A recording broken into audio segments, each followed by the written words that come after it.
সারা পৃথিবীর সব সংবাদকে একত্রিত করার জন্য বিশ্বনবীকে যেহেতু আল্লাহ দুনিয়ায় নবী করে পাঠিয়েছিলেন, সাংবাদিক করে পাঠিয়েছিলেন, সে মহান পেশা যারা গ্রহণ করেছেন, আল্লাহ আপনাদের জন্য লা আজরান গায়রা মামনুন, অবশ্যই নিরবিচ্ছিন্ন পুরস্কারের ব্যবস্থা করবে। আমাকে যেহেতু বাংলাদেশ জামাত ইসলামী থেকে কুষ্টিয়া সদর আসনে নমিনি ঘোষণা দিয়েছে, আমি তো রাজনীতিতে নতুন, আপনারা জানেন। বাইরের জেলা এবং বিশ্বের বিভিন্ন দেশ মিলে যে পরিস্থিতি, কুষ্টিয়াতে ওই পরিস্থিতি এখনও আমার হয়নি। এলাকার ফকির ভিক্ষা পায় না, এরকম একটা কথা আছে না। কালকে আমি মেহেরপুরে ছিলাম, প্রায় 1-1.5-2 লাখ মানুষ, অথচ কুষ্টিয়ায় আলোচনা করলে 10-15 হাজারের বেশি মানুষ হয়। মানুষ তো আমি একই। এই জন্য বাইরে এবং বিশ্বের অন্যান্য দেশ মিলে যে পরিস্থিতি আল্লাহ দিয়েছে, কুষ্টিয়াতে ওইটা আমরা কাজে লাগাতে চাই।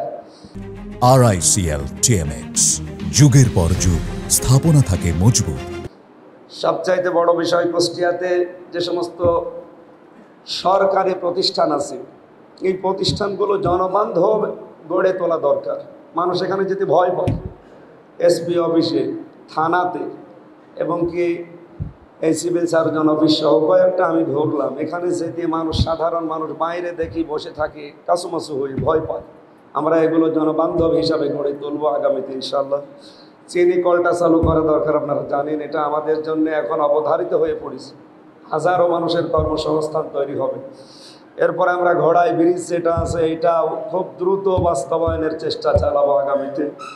মজমপুরে, এখানে যেহেতু কুষ্টিয়ার ভেতরে একটা গুরুত্বপূর্ণ জায়গা, এখানে ওয়াই সিস্টেমের একটা যদি ফ্লাইওভার বানানো যায়, এখানে আমার মনে হয় এই জায়গায় যানজট নিরসন হবে এবং কুষ্টিয়া দেখতেও ভালো লাগবে।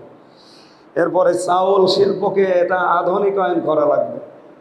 বাংলাদেশের ভেতরে যে 2 জেলায় চাউল বেশি হয়, কুষ্টিয়ার এখানে আর ওদিকে নওগাঁ রাতরায়, আমরা এই 2 জায়গার ভেতরে কুষ্টিয়াকে বাংলাদেশের টপ জায়গায় নিয়ে যেতে চাই ইনশাআল্লাহ।